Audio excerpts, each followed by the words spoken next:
नाग महाशय कृष्ण चांद्रायण करते थे, बड़ा तपाते थे, अपने को तपाते ही रहते थे, गंगा किनारे चले जाते थे और वहाँ अपना ध्यान साधना करते रहते, एक व्रत के बाद दूसरा व्रत।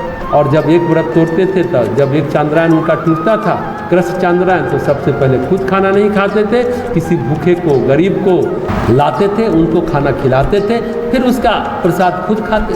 बड़े कठिन व्रत करते थे, कृष्ण चांद्रायण करते थे। उसके पिताजी उससे नाराज रहते थे, पिताजी कहते थे कैसा विचित्र लड़का, डॉक्टरी किया, डॉक्टरी करे, घर में पैसे लाए, जोड़े बटोरे। पिताजी को ये सब मंजूर नहीं था, पिताजी उनको हमेशा बुरा भला कहते रहते।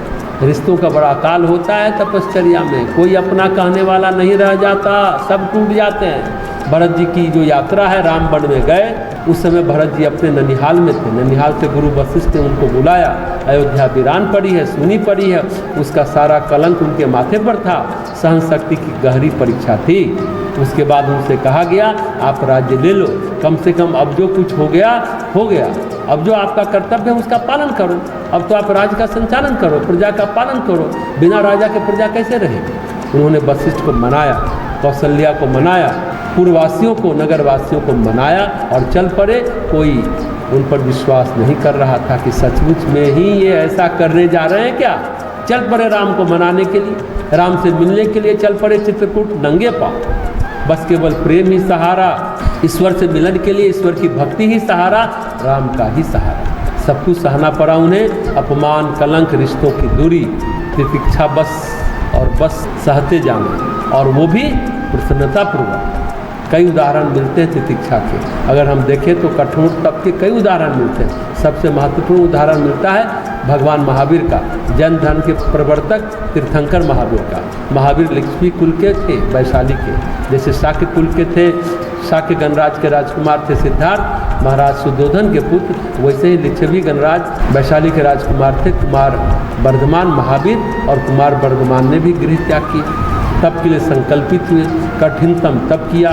कहते हैं महावीर का तप अविराम चला, 13 वर्षों तक, 12.5 वर्षों तक उनका तप चलता ही रहा।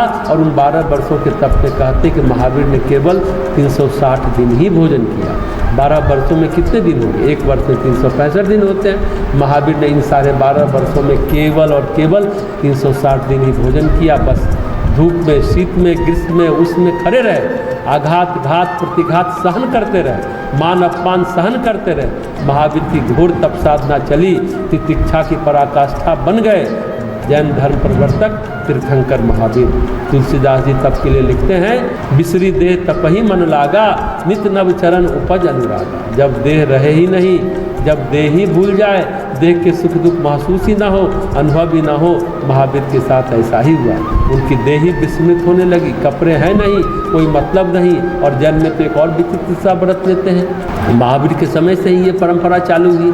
मन में ऐसा संकल्प करते हैं, जब भिक्षा मांगने जाते हैं तो ऐसा नहीं कि कोई 3 घर मांग ले, अब तो खैर उनका नाटक होने लगा है, अब तो जैन साधुओं में उसका नाटक होने लगा है, अभिनय होने लगा है, अब वास्तविकता नहीं रह गई है। लेकिन महावीर तो वास्तविकता में ही करते थे, नियम लगा लेते थे, जिस घर के सामने तुलसी का पेड़ होगा उसी घर में भिक्षा मांगेंगे।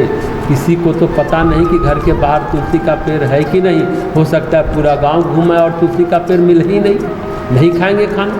जिस घर में दरवाजे पर माला टंगी हो उस घर में भिक्षा मांगेंगे, हो सकता है कि पूरे गांव में किसी घर के दरवाजे पर माला ही न टंगी हो। ऐसा एक अनुशासन वो लेते हैं, ईश्वर ही भोजन देता है तो मिलता है, नहीं तो नहीं मिलता।